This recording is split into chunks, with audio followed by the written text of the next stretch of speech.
Video में आप लोगों का हार्दिक स्वागत है। दोस्तों बने रहिए, वीडियो बिल्कुल स्किप ना करें। माँ गंगा क्यों आई इस पृथ्वी पर? भागीरथ किस तरह से लेकर के आए माँ गंगा को इस पृथ्वी पर? हमारी इस वीडियो में आप अंत तक बने रहें। आज जानेंगे सूक्ष्म से ही माँ गंगा 60,000 सगर के पुत्रों का किस तरह से उद्धार किया। ये सारा वृत्तांत इस वीडियो के माध्यम से सुनेंगे। राधे, जय श्री राधे। गोपाल ज्ञान भक्ति यूट्यूब चैनल में आप सभी का हार्दिक स्वागत व अभिनंदन है। जानते हैं आपका समय ज्यादा नहीं बर्बाद करेंगे, गौर करेंगे वीडियो की ओर। राजा सगर के 2 पत्नियां थीं। एक पत्नी के 60,000 पुत्र हुए। किसी कारणवश एक संत कपिल मुनि की दृष्टि पड़ने से वो 60,000 पुत्र जल करके राख हो गए, मर गए। जब कपिल की दृष्टि पड़ने से वो 60,000 पुत्र जल करके राख हो गए, उन्हें बड़ा दुख हुआ। सगर के एक पत्नी केसनी थी, उनके एक पुत्र जिनका नाम असमंजस था। असमंजस अपने भाइयों का उद्धार करने के लिए अपने गुरु के पास पहुंचे। हाथ जोड़कर बोले, गुरुदेव मेरे 60,000 भाइयों का उद्धार कैसे होगा? गुरुजी ने बताया, आप ब्रह्मा की बेटी जो माँ गंगा हैं उन्हें लेकर के आओ इस मृत लोक पर, आपके सभी भाइयों का उद्धार हो जाएगा। असमंजस कोशिश करते हैं माँ गंगा को लाने के लिए, जंगल में जाकर के तपस्या करते हैं, लेकिन बड़ी कड़ी से कड़ी मेहनत करने के बाद, तपस्या करने के बाद माँ गंगा को नहीं ला सके। उनके घर पे एक पुत्र जिसका नाम अंशुमान पड़ा। असमंजस जब खत्म हो गए तो अंशुमान वही जो माँ गंगा को पिता लाना चाहते थे, अंशुमान भी लग गए माँ गंगा को लाने के लिए। तपस्या करते रहे, अंशुमान भी माँ गंगा को पृथ्वी पर नहीं ला सके। उसके बाद उनके एक पुत्र थे जिनका नाम था दिलीप। दिलीप ने भी बहुत ज्यादा तपस्या की, अंत में वो भी खत्म हो गए, लेकिन उनके कोई संतान नहीं थी। महाराज दिलीप के 2 पत्नियां थीं।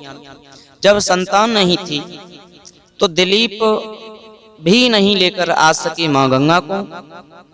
तो 2 पत्नियों ने आपस में सलाह मिलाई, सोचने लगी हमारे पति भी चले गए, हमारे और भी दादे परदादे भी चले गए, माँ गंगा को लेकर नहीं आ पाए, माँ गंगा पृथ्वी पर आएंगी कैसे? तो गुरु वशिष्ठ के पास में पहुंची, हाथ जोड़कर बोली, हमारे पुत्र तो हुआ नहीं, लेकिन माँ गंगा को अब कौन लेकर के आ पाएगा? हमारे पूर्वजों का उद्धार कैसे होगा? गुरु वशिष्ठ ने जवाब दिया, बिना पुरुष के तुम दोनों के एक के जरूर पुत्र पैदा होगा। गुरु का आशीर्वाद था। घर पर आई, दोनों पत्नियों ने आपस में घर्षण किया। जब आपस में घर्षण किया तो उनमें से एक पत्नी गर्भवती हो गई।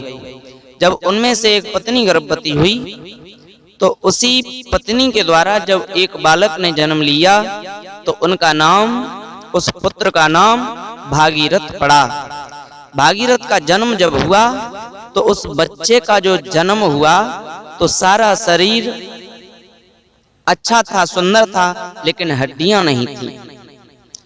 गुरुजी को बताया सारा वृत्तांत। गुरुजी ने आकर के अपनी शक्ति के द्वारा भागीरथ के शरीर में हड्डियों को प्रकट किया। और जब भागीरथ धीरे धीरे कुछ बड़े हुए तो भागीरथ भी वही करने लगे जो उनके पिता ने किया, उनके बाबा ने किया। भागीरथ भी माँ गंगा को लाने के लिए जाकर के तपस्या करते हैं, और जब तपस्या करते हैं तो किसी और की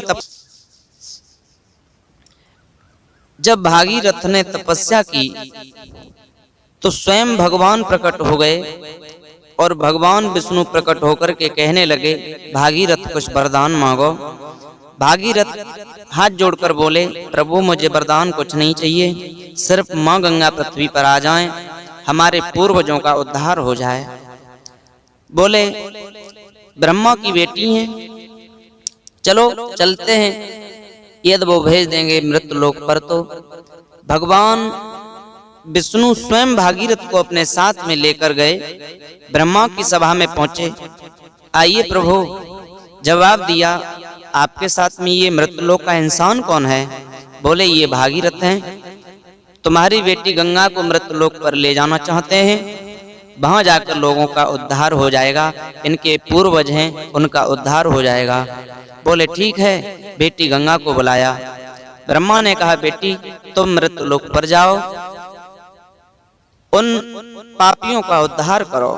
माँ गंगा हंसकर बोली, ठीक है पिताजी, आपकी बात का उल्लंघन नहीं करूंगी। जब मैं जाऊंगी मृत्युलोक पर जल की धारा में, तो जब लोग मुझ में स्नान करेंगे तो मैं पापिनी हो जाऊंगी, उनका तो उद्धार हो ही जाएगा मेरे स्नान करने से, लेकिन मेरा उद्धार कैसे होगा? एक जगह पे स्थिर पानी भी गंदा हो जाता है मैला धोते धोते। पिताजी ने जवाब दिया, चिंता न करो। ब्रह्मा ने कहा, लोक का महल छूटेगा तुझे नहाने से, छूटेगो तेरो पाप लली साधु संत के नहाने से। बोले, तुम उन पापियों का उद्धार करोगी, लेकिन तुम्हारे स्नान करने से पापियों का उद्धार होगा, लेकिन साधु संत महात्मा ज्ञानी पुरुष जब तुम में स्नान करेंगे तब तुम्हारा उद्धार होगा, तब तुम्हारे पाप कटेंगे। उसी वक्त माँ गंगा ने जवाब दिया, भागीरथ के साथ जाने को तैयार हूँ, लेकिन किसी ऐसे वीर बहादुर को मृत्युलोक पर हमारे सामने खड़ा करो, जो हम जल की धारा में जाएंगी, जो हमें रोक सके। यदि नहीं रोक पाया तो हम मृत्युलोक में चली जाएंगी। जवाब दिया, कोई हमें रोक सके? भागीरथ भोले बाबा का तपस्या करते हैं, भोले बाबा की। भोले बाबा प्रकट हो गए, जवाब दिया, गंगा को लेकर आना चाहता हूँ। उसी वक्त भोले बाबा अपनी लंबी लंबी जटाओं को खोल के खड़े हो गए, कहने लगे, कोई बात नहीं, उस गंगा को तो मैं अपने त्रिशूल की नोक पर ही रोक लूंगा। माँ गंगा एक जल की धारा में आई हैं। भोले बाबा देखने लगे जल की धारा को, तो इतनी तेज रफ्तार में थी, भोले बाबा को बड़ा घमंड था, हम त्रिशूल की नोक पर रोक लेंगे। लेकिन भोले बाबा सोचने लगे, ये जल की धारा हमारे बलबूते नहीं रुकेगी। तो भोले बाबा ने हाथ जोड़ लिए, सर को झुका लिया, तुम इन जटाओं में आ जाओ। भोले बाबा की जटाओं में आ गई माँ गंगा। जिस वक्त माँ गंगा भोले बाबा की जटाओं में आई, अब गंगा को घमंड हो गया। भोले बाबा ने अब गंगा को भोले बाबा ने अपनी जटाओं से निकलने के लिए जगह नहीं दी। अब गंगा घबराने लगी। अब यहाँ पर प्रश्न उठता है कि भोले बाबा ने गंगा के सामने अपना सर झुकाया, क्या माँ गंगा बड़ी हैं या भोले बाबा बड़े हैं? इनमें बड़ा कौन है? तो इससे मालूम ये पड़ता है कि वास्तविक दोनों शक्तियां एक ही हैं, इनमें बड़ा छोटा कोई नहीं है, दोनों एक शक्ति हैं, दोनों बराबर के हैं। इसीलिए माँ गंगा जब स्नान करने जाते हैं तो भोले बाबा का भी नाम लिया जाता है, बम्मे बोली जाती हैं। 6 महीना हो गए। उसके बाद भागीरथ के कहने पे गंगा को आगे बढ़ाया। एक हिमालय नाम का पर्वत पड़ा, उसे तोड़ने के लिए ऐरावत हाथी से कहा। ऐरावत हाथी एड़ने लगा, भागीरथ से बोला, यदि गंगा हमारे साथ शादी कर ले तो हम इस पहाड़ को तोड़ देंगे। माँ गंगा से भागीरथ ने कहा, वो शादी करने के लिए ऐरावत कह रहा है। माँ हंसकर बोली, जाओ उस पापी से कह दो मेरे सामने आए। मेरी एक शर्त है, मैं 3 बार धक्का दूंगी, वो मेरे उन धक्काओं को बर्दाश्त कर जाए, मैं शादी कर लूंगी। जिस वक्त माँ गंगा के सामने वो ऐरावत हाथी आया, घमंड में चकनाचूर हो रहा है, उसे नहीं पता कि दही के धोखे चूना चाटने जा रहा है। सामने आया, गंगा ने कहा, ऐरावत खड़ा हो जा, आऊं मैं। जिस वक्त माँ गंगा ने पहला थपेड़ा दिया उस ऐरावत हाथी के, होश उड़ गए, जमीन पे गिर गया। दूसरा मारा, पाताल लोक में जाने लगा।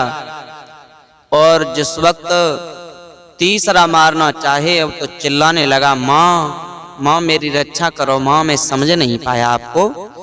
उसी वक्त कहा कि आप तो दूल्हा बन गए, आए हालला बन गए, कोई बात नहीं, तू मेरा बेटा बन गया तो इस पर्वत को तोड़ दे। उस पर्वत को जिस वक्त तोड़ा, वहां से आगे माँ गंगा बढ़ी हैं। जिस वक्त हरिद्वार के नजदीक पहुंची तो वहां एक संत रहा करते थे जिनका नाम था जहुन ऋषि। उन जहुन ऋषि ने ये देखा कि जल की धारा न जाने कहां से आ रही है, माँ गंगा को अपने चुल्लू में लेकर के पी लिया, पान कर लिया। माँ गंगा जब पेट में चली गई, अब तो भागीरथ घबराने लगे। जिस कार्य से मैं लेकर आया था माँ गंगा को, लेकिन वो कार्य मेरा पूरा नहीं हो पाया। हाथ जोड़े प्रार्थना की। जहुन ऋषि ने माँ गंगा को अपनी जंघा के द्वारा आगे निकाला। तो जहुन ऋषि ने जब वहां रोका तो उनका जानवी भी नाम पड़ा है, क्योंकि उन्होंने अपनी जंघा से निकाला। माँ गंगा को जानवी भी कहते हैं। वहां से आगे जब निकली तो हरिद्वार में एक संत नहीं बल्कि 7 संतों की कुटिया थी। तो माँ गंगा वहां उन संतों की कुटियाओं को बचाने के लिए 7 धाराओं में बट गईं। तो हरिद्वार में माँ गंगा 7 धाराओं में भी हैं। वहां से आगे माँ गंगा जब निकली हैं तो वही गंगा आगे प्रयागराज में पहुंची। वहां यमुना मैया मिली हैं। तो यमुना के सामने गंगा हाथ जोड़ करके स्वयं खड़ी हो गईं। आप मुझे बताओ मैं क्या करूं? तो गंगा ने जब ऐसा कहा यमुना से, तो यमुना ने जवाब दिया, गंगा आप आगे बढ़ो। वैसे गंगा ने कहा, आप हमसे बड़ी हो, आप बताओ मैं क्या करूं? तो यमुना ने कहा गंगा से, अब तक तो मैं बड़ी थी, लेकिन अब मेरा ये वचन है, मैं बड़ी नहीं बल्कि तुम ही बड़ी होगी, तुम ही लोगों का उद्धार करोगी। वही माँ गंगा आगे बढ़ी हैं, गंगा सागर तक पहुंची हैं। आज वही माँ गंगा सागर के उन 60,000 पुत्रों का उद्धार करती हैं। और आज हम और आप जब स्नान करने जाते हैं तो माँ गंगा का स्नान करने से हमारा और आपका सभी का उद्धार होता है। भले ही पूजा पाठ न कर पाओ, दान पुण्य न कर पाओ, लेकिन जो लोग माँ गंगा का स्नान एक बार कर लेते हैं उनका उद्धार हो जाता है। ऐसी है माँ गंगा। बोलिए गंगे मैया की जय। आपको ये वीडियो हमारी कैसी लगी? अच्छी लगी हो तो चैनल को सब्सक्राइब करें, लाइक शेयर कमेंट करें। राधे, जय श्री राधे, जय गंगे माँ।